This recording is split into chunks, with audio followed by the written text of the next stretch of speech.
कहानी शुरू होती है एक ऐसी दुनिया से जहां कयामत आ चुकी है। ग्लोबल वार्मिंग ने सब कुछ बर्बाद कर दिया है, लेकिन उस वक्त किसी को ये पता नहीं था कि बहुत जल्द इंसान ही ज़ॉम्बी में बदल जाएंगे। पेड़ पौधे बढ़ रहे थे, जमीन फिर से हरी हो रही थी, लेकिन फिर भी वैज्ञानिकों की चिंता कम नहीं हुई, क्योंकि कुदरत बार बार इशारा कर रही थी कि दुनिया खतरे में है। हर साल तापमान और बढ़ता गया, जानवरों की प्रजातियां खत्म होने लगी और जो खतरनाक बैक्टीरिया बरसों से बर्फ के नीचे सो रहे थे अब आजाद हो रहे थे। वैज्ञानिकों ने कहा यह संकट कई दशकों तक चलेगा या फिर इंसानियत को हमेशा के लिए मिटा देगा। फिर कहानी 10 साल आगे बढ़ जाती है। हम पहुंचते हैं थाईलैंड में। यहाँ खाने पीने का सामान अभी भी थोड़ा बहुत बचा है और इस सामान को एक जगह से दूसरी जगह पहुंचाने के लिए कुछ लोग काम पर लगे हुए हैं। इन्हीं में से एक था सिंह, जो कभी अंडरग्राउंड बॉक्सर हुआ करता था। एक दिन सिंह अपने साथी के साथ एक पुल के नीचे पहुंचता है, तभी उन पर हमला हो जाता है। लुटेरे घात लगाकर बैठे थे, लेकिन उन लुटेरों ने एक बात नहीं सोची थी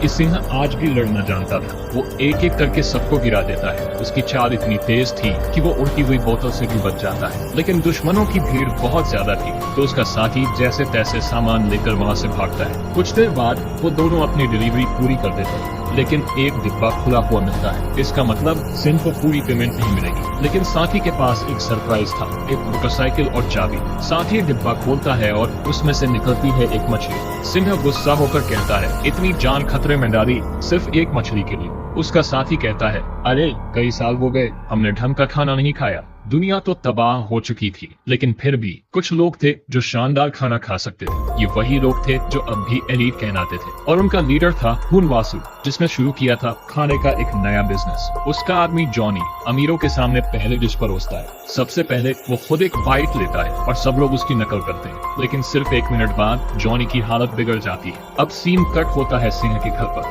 वो अपनी पत्नी रिन के साथ रहता है। रिन उससे कहती है ये काम छोड़ दो, ये बहुत खतरनाक है, मैं नहीं चाहती कि तुम मर जाओ। रिन खुद एक नर्स थी। वो सिंह के जख्म पर पट्टी करती है और काम पर निकल जाती है। जैसे ही वो हॉस्पिटल पहुंचती है, वो देखती है कि आज मरीज बहुत ज्यादा है, लेकिन ध्यान नहीं देती। हॉस्पिटल में एक लड़का है, बड़ी, वो रिन की दोस्त का बेटा है। रिन को उस पर नजर रखनी थी, लेकिन उसकी सर्जरी थी, तो दोनों को अलग होना पड़ता है। तभी रिन के पास मुख्य डॉक्टर आता है और कहता है ऑपरेशन कैंसिल करो, एक बहुत जरूरी केस है। वो रिन को हुनवासु की पत्नी के पास ले जाता है, जो बहुत बीमार थी। हुन चाहता था कि उसे नई मछली खिलाई जाए, क्योंकि उसे लगता था कि इससे उसकी बीवी ठीक हो जाएगी। वहीं दूसरी तरफ डॉक्टर लोग जॉनी को बचाने की कोशिश करते हैं, लेकिन वो मर जाता है और फिर कुछ ही सेकंड में जिंदा होकर नर्स पर हमला कर देता है। जैसे ही रिन वार्ड से बाहर आती है, वो देखती है कि पूरे हॉस्पिटल में हड़कंप मच गया है। उधर सिंह रेडियो पर सुनता है कि हॉस्पिटल में इमरजेंसी है, कोई भी पास न जाए, लेकिन सिंह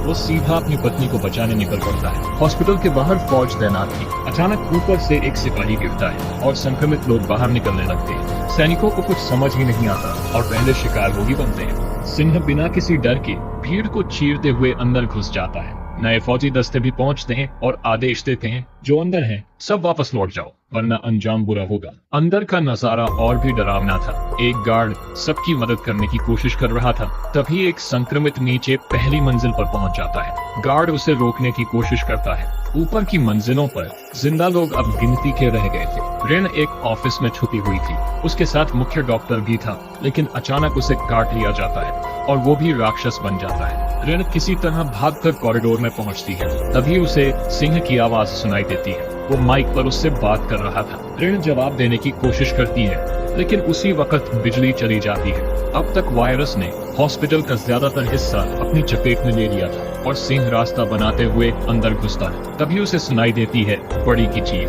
सिंह उसे छोड़ नहीं सकता था। वो दौड़कर बच्चे को बचा लेता है, लेकिन शोर सुनकर और भी ज़ॉम्बी आ जाते हैं। इनमें से एक ने बड़ी को काट लिया, पर किस्मत अच्छी थी, वो ज़ॉम्बी प्रोस्थेटिक नकली दांतों वाला था। बड़ी बताता है कि उसकी माँ भी हॉस्पिटल में है और सिंह को सही रास्ता दिखाता है। उधर बाहर फौज कंफ्यूज थी, सोच रही थी कि अंदर क्या हो रहा है, लोगों को बचाए या बिल्डिंग उड़ा दे, और आखिरकार फैसला होता है हॉस्पिटल को उड़ाना ही एकमात्र रास्ता है। रिन इस बीच सिक्योरिटी रूम में पहुंचती है, जहां मॉनिटर पर हर कैमरे का फुटेज चल रहा था। उधर सिंह और बड़ी एक ज़ॉम्बी से टकराते हैं, जो चलते चलते फिसल कर गिर जाता है। बड़ी हंस पड़ता है और उस हंसी की आवाज पर पूरा ज़ॉम्बी का झुंड टूट पड़ता है। सिंह कुछ घूंसे मारकर भागता है, दोनों एक खुला दरवाजा पाते हैं और उसमें छुप जाते हैं। वहाँ से बिल्डिंग के मचान लोहे के पाइप का इस्तेमाल करके ऊपर की मंजिलों तक पहुँचते हैं। कुछ देर बाद बड़ी अपनी माँ से मिल जाता है। वो बताती है कि ऋण कहाँ है। बड़ी कहता है हम सब साथ चलेंगे, लेकिन सिंह को उसकी पीठ पर काटने का निशान दिख जाता है और वो औरत खुद मान जाती है मैं खतरनाक हूँ,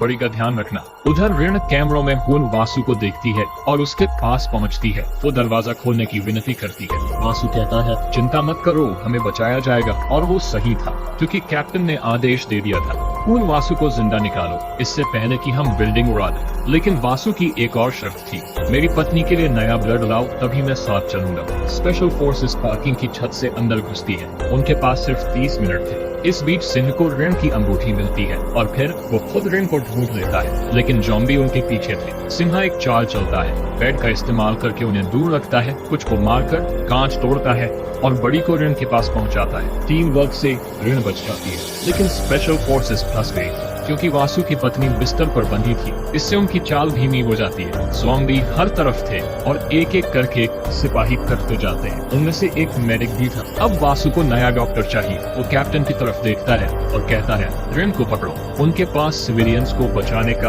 ऑर्डर नहीं था, तो वो सिंह पर गोली चला देती। हमें डॉक्टर मिल गया, ऋण चिल्लाती है, रुको उसे मत मारो, लेकिन कोई नहीं सुनता। गोलियों की आवाज से ज़ॉम्बी फिर से टूट पड़ते हैं। सिंह मौका पाकर सैनिकों पर हमला करता है। वो एक सोल्जर को ढाल बनाकर कैप्टन तक पहुंचता है और फिर शुरू होता है हाथों का खेल।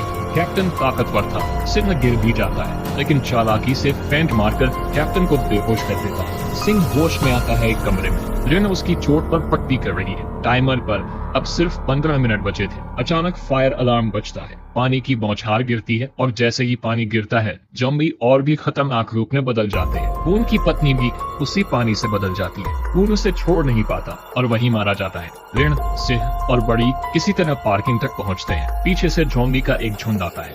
सिंह समझ जाता है ये आखिरी लड़ाई है। वो उन्हें रोकने के लिए पीछे रह जाता है। ऋण और बड़ी किसी तरह हेलीकॉप्टर तक पहुंच जाते हैं। सैनिक उनसे कहता है चिंता मत करो, मैं तुम्हें ले जाऊंगा, लेकिन अंदर से कोई जवाब नहीं आता। सिंह आखिरी दम तक लड़ता है। वो ग्रेनेड निकालता है, कार के पीछे छुपता है और पिन खींच देता है। भयानक धमाका होता है, लेकिन सिंह बच जाता है। वो किसी तरह बाहर निकल आता है और छत तक पहुंचता है, लेकिन हेलीकॉप्टर उड़ चुका था। ज़ॉम्बी फिर से उस पर टूट पड़ते हैं और उसी वक्त पूरा हॉस्पिटल धमाके से उड़ जाता है। फिल्म के आखिरी सीन में हम सिंह को देखते हैं। वो तेल के ड्रम से बाहर निकलता है और फिर से ज़ॉम्बी को मारता है, यानी प्लान फेल हो गया। ज़ॉम्बी अब भी जिंदा है और कहानी यहीं खत्म होती है। बाकी आप लाइक जरूर करें और हम मिलते हैं जल्द ही एक और कहानी के साथ।